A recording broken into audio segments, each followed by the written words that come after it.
that shot? Yes, indeed. We did the game last year against the Wizards. It's the very same play. LeBron hit that shot to take it to overtime, and Cleveland won the game.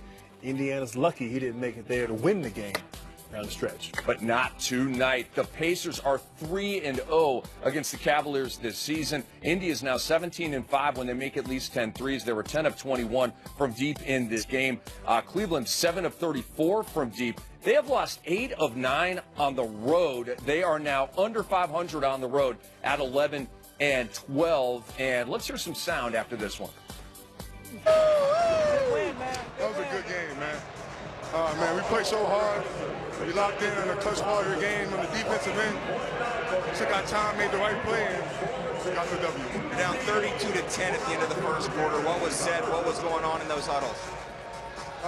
Coach said a lot of turnovers and lack of energy. So the second half, we decided to come out harder, play defense, lock down defense, and try to make shots. Coach drew up a great play. We got what we wanted, and you know, it was a call made on the floor. It didn't go our way. A lot of energy in the third quarter. We had a lot of energy in the first half. Third quarter, we didn't exert as much as we did in the first half, and allowed them to get back into the game. I thought we took ourselves out of it. I thought we still had a chance to run, but we really didn't. Like I said, it could be from a little tired or fatigue, but we didn't run through the game in that third quarter, start up 14, having a chance to put them away, and they made a good comeback. But, you know, I thought, you know, start the game and guys really scrapped, really competed, played hard, and, you know, they were able to come back and win the game. All right, so let's check out some more digits here on the Cavs. 34 points in the first quarter on 59%. But the second quarter through the fourth quarter, the offense dipped. I don't know if it was fatigue or whatever, but only 61 points and under 38% shooting as the Cavaliers boot another one here and blowing that 22-point lead. It's their biggest blown lead since April of 2017. So let's diagnose this. I mean, we watch virtually every game the Cavaliers play because they're such a high-profile team. And Smitty, here we are about halfway through the season. They're 26-16, 10 games over 500. That is not a really inspiring record for these Cavs. No, it's not. And I think the one thing I look at the Cleveland Cavaliers, Grant and Rick, great teams get stops when they want to. They go in spurts, their defense. It's almost like three-point shooting. They get hot, they go on a roll, 3 or 4 games, everything is clicking. But to me, a lot of those other guys, defense clicks when they're scoring. And I think when it's a bogged-down game, when it's an ugly game, a lot of those guys are not engaged defensively because a lot of those players you hear, they'll get a wide-open look, and you don't see teams that's been to the finals 3 times going, I had my man. And so for me, it's all on the defensive end right now. They're not locked in. Smitty said it best. When they did win the championship a few years ago, that last sort of third of the season, I thought defensively they were as good as that group had ever been. Of course, it carried over into the postseason. But right now, yeah, they're you know, with the exception of a 12-point first quarter by the Pacers, you know, they pretty much had their way the rest of the game, getting, you know, shots whenever they wanted. There's no fear.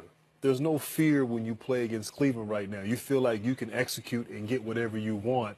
And if they're not hitting shots on the flip side like they didn't the last 3 quarters, then you have a chance to win the game. I also think just the age factor. You know, they're older now. They're an older group. The oldest team in the NBA have had a lot of battles together. And, you know, January, as we both know, is always that sort of difficult time. And the dog days of January, you're just trying to get through that. So I wonder if some physical and mental fatigue is definitely entering into the picture here. But the Cavs are not good right now. They came out with a sense of urgency in the first half, and they kind of just gave it right back to Indiana. Credit the Pacers for playing well. Rick, Grant, my question is, on the offensive end, I love Kevin Love because he spreads the floor and he gives room for everybody, but they have no rim protection. Like you said, kind of no fear. I mean, if you beat your guy, if you don't find LeBron chasing you down, is there a fear of anybody challenging at the rim? And that's the one part I look at. I know Tristan Thompson doesn't fit the way the new NBA is played, but at least he was there. And I don't know if they'll go back to Tristan starting at the 5, but I don't feel they have enough rim protection. Smitty, I want you to talk to Grant's point from a moment ago. And I know ball players hate the O word, so I'm not going to use the O word, O-L-D. I'm going to replace it with vet. Are the Cavs too vet to get that defense cranked up at the end of the year? You know, I think this team, regular season, obviously a little bit boredom. They've been there. And like to Grant's point, they're older.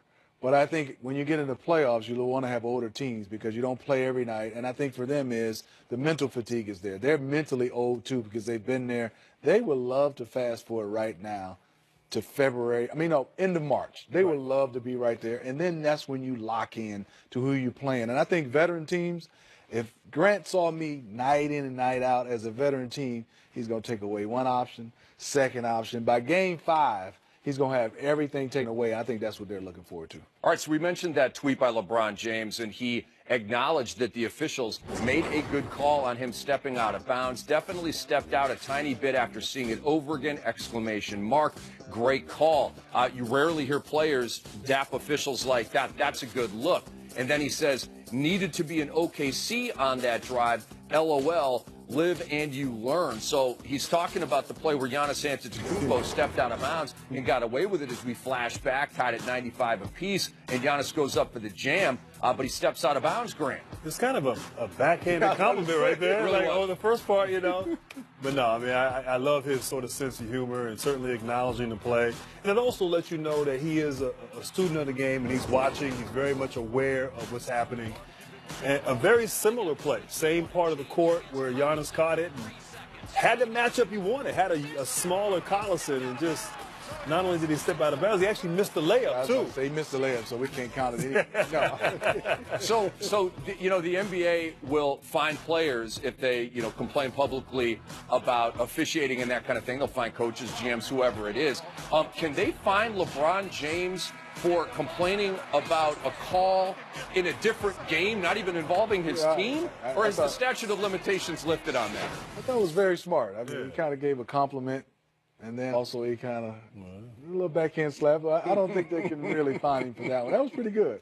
Yeah, and plus he put the LOL, so it's just kind of softened it, joking. right? Yeah, kind of soften it up a little bit, right? Yeah, very strategic. Kind of like the Cavs defense right now, right? Oh, Don't be interested. Like, are you guys sitting here right now still thinking the Cavs are going to be in the finals in June? The last few years, it has been a virtual lock that they were going to be in June playing, the Warriors or whoever it is. Do you have that feeling right now as we sit here about midway through January that, oh, yeah, the Cavs are going to be there in June? Are you there, Grant? I still feel like the experience of in the playoffs will help them. I do think if history repeats itself, the last 2 years, as Smitty talked about earlier, they played better going into the postseason. Last year, we kind of weren't sure of this team and where they were, and then they hit their groove, particularly in the postseason. Things will change then, and so I think they will play better. But I'm a little bit like you. I'm not ready to pencil them in as a lock to be in the finals. I want to see Isaiah Thomas. I want to see him back healthy. I want to see what that looks like on both sides of the basketball before I make that determination. Before, I think a lot of us, I'm not putting words in anybody's mouth, we had a lock as them going to the finals. I just have a lock of them going to the Eastern Conference Finals. Okay. That's just my lock right now. I don't have it all the way to the finals right now. Injuries, obviously, to Isaiah Thomas and Derrick Rose, those guys get healthy. But I'm looking at Tristan Thompson. How can he make an impact? And J.R. Smith. Those are the two guys I think they need to make an impact for them to get to that next level. They were big for the Cavs when they won the championship a couple of years ago. Well, they're coming off the bench or starting. Right. And in terms of Indiana, great win, especially when you consider one of the premier shot blockers in the league, Miles Turner, not playing in this game due to injury. They moved to 22-20, and the Pacers are legit and relevant, and I know people there in downtown Indy are very happy about that. We're just getting started on Game Time presented by State Farm. We're coming back with highlights from Milwaukee. Kevin Durant with a fancy move right here, and he's doing things, and it was a comeback win for the Dubs. We'll show you how next on Game Time.